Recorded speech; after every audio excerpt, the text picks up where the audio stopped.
ድግፍ ያርግልሽ። እኔም ብቀጠቅጭኝም እውነቱ ሲገባሽ ከልጅ አጠገብ ቆመሻል። ለምን የፈለገ ነገር አይሆንም ከልጄ ጎን የቆመ ለኔ። ምክንያቱም በዚህ ሰዓት ምንና ምን እያሳለፍን እንደሆነ እኛና እኛን የምናውቀው፣ ግን ድሉ የኛ ነው።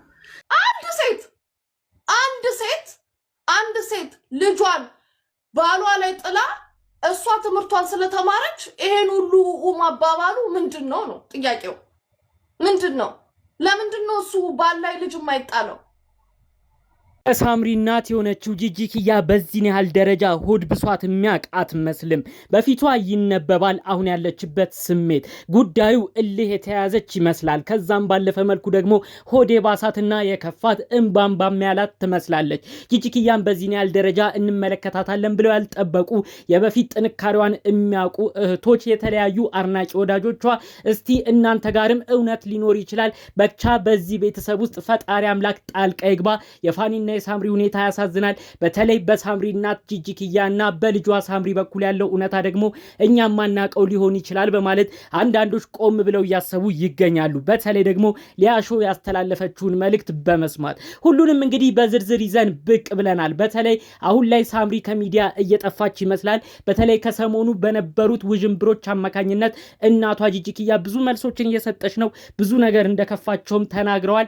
እንዲሁም አሁን ያለንበት እያሳለፍን ያለነው ነገር እኛንን የምናውቀው ስትል ከባድ መልእክቷን አስተላልፋለች። አሁን ሳምሪ ለምን ከሚዲያ እንደጠፋች ዝርዝር መረጃዎቹን ይዘን መተናል። በሌላ በኩል ሊያሾ እንዴት በድጋሚ ለጂጂ እንዳገዘችን መረጃውን እናሰማለን።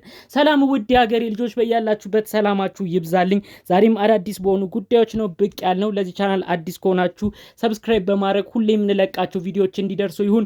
ቀጥታ ይዘን ወደ መጣነው ዝርዝር መረጃዎቻችን እናልፋለን። ከተለያዩ ወራት ተቆጥረው 3-4 ወር እየደረሰ ነው። ፋኒና ሳምሪ እጅግ ብዙዎች የሚወዷቸው አንድ ላይ በነበሩበት ሰዓት ፍቅርን ይሰጧቸው የነበሩ እነዚህ የትዳር የፍቅር አጋር የሆኑ ግለሰቦች ከተለያዩ በኋላ አሁን ድረስ በሚዲያው ላይ መነጋገሪያ መሆናቸው ቀጥሏል። በተለይ በቅርቡ ብዙዎቻችን እንደተመለከትነው ፋኑኤል ልጆቹን መውሰዱን ምክንያት በማድረግ በሳምሪ በእናቷ ጂጂ ኪያም ከባድ ወቀሳ፣ ትችት እየደረሰው ነበር።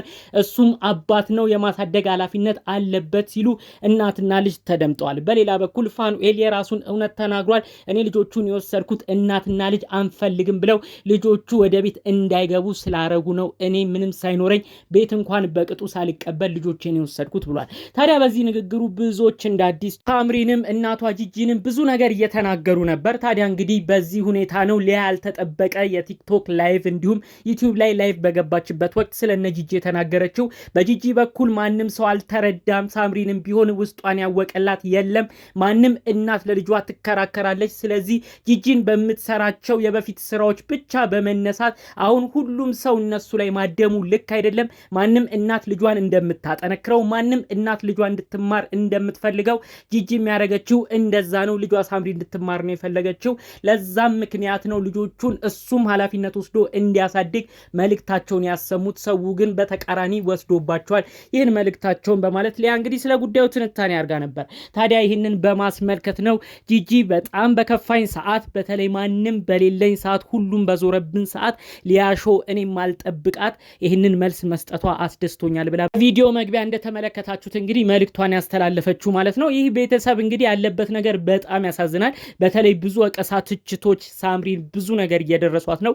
አሁን ደግሞ ይቺን 2-3 ቀን ሚዲያም እየመጣች አይደለም። በፊት በቲክቶክም በሰፊው ትመጣ ነበር። ታዲያ በሰፊው በምትመጣበት ወቅት ብዙዎች የፋኒን ንግግርም በመነሳት ከሱ ሐሳብም በመነሳት አንቺ ልጆችሽን ትተሽ እዚህ የምትጨፍሪው ምንድነው ያሉ ብዙዎች ወቀሳ፣ ትችት ያደርሷት ነበር። እንግዲህ ካሉበት ሁኔታ አስመልክቶ ነው ጂጂ እኔና ልጄ እያሳለፍነው ያለው ነገር በጣም ከባድ ነው።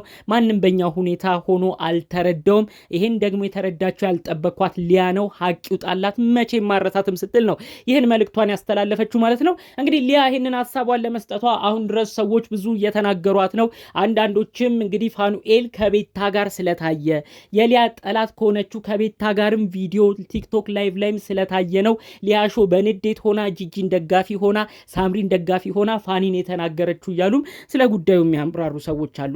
አሁንም ድረስ ግን ያው የሚሰሙት የምናያቸው ነገሮች ጂጂ በተለይ በጣም በሰሞነኛው ሁኔታ ትንሽ ውስጧም የተረበሸ ይመስላል። ልጇን በተለያዩ ቦታዎች ላይ በማይሆን ነገሮች እንዲሁም ደግሞ አንዳንዶች ዘለፋ በሞላበት ነገር ልጇንም ማጨናነቃቸው ትንሽ ጥሩ ሁኔታ ውስጥ እንዳልሆነች ነው በዛው ቪዲዮ የሚያሳየው ማለት ነው። የአሁኑ ቪዲዮዋ የእውነት እንባ ያቀረረችም ይመስላል። ብዙዎች በኮመንትም ጂጂ አሁን ትንሽ የከፋት ትመስላለች፣ በፊቷ የሚነበበው ነገር በጣም የመዳከም እንዲሁም ደግሞ እንባ ብሎ ብሶት ላይ ያለችም ትመስላለች እያሉ ነው ስለ ሁኔታው ሲገልጹ የነበረው።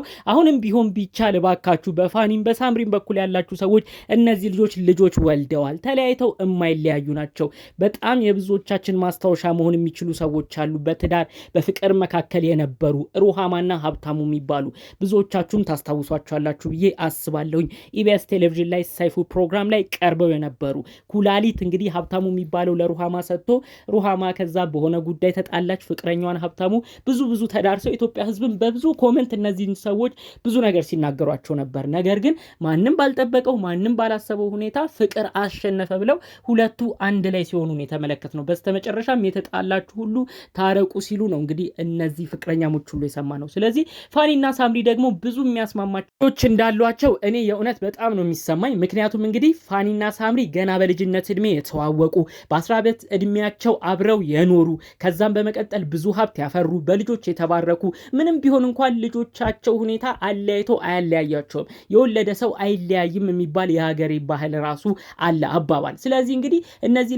ልጆች ወልደው ብዙ ነገር ያሳለፉ ሰዎች 7-8 ዓመት በላይ አብረው የኖሩ ሰዎች በእንደዚህ አይነት ሁኔታ ተለያይተዋል ተብሎ በዛም በዚህም በኩል የማይገቡ ነገሮች አንደኛው የሚናገረው ነገር ጥሩ ነው ብዬ አላስብም። እነዚህ ልጆች ነገ ሊገናኙ ይችላሉ፣ አንድ ላይ ሊሆኑ ይችላሉ። ስለዚህ እነዚህ ሰዎች ነገን በማሰብ አንድ ላይ ሊሆኑ ይችላሉ የሚባለውን ነገርን በመጠበቅ እባካችሁ በፋኒም በሳምሪም በኩል ነን እያላችሁ የማይገቡ ነገሮች የምትናገሩ ሰዎች እባካችሁ ተቆጠቡ።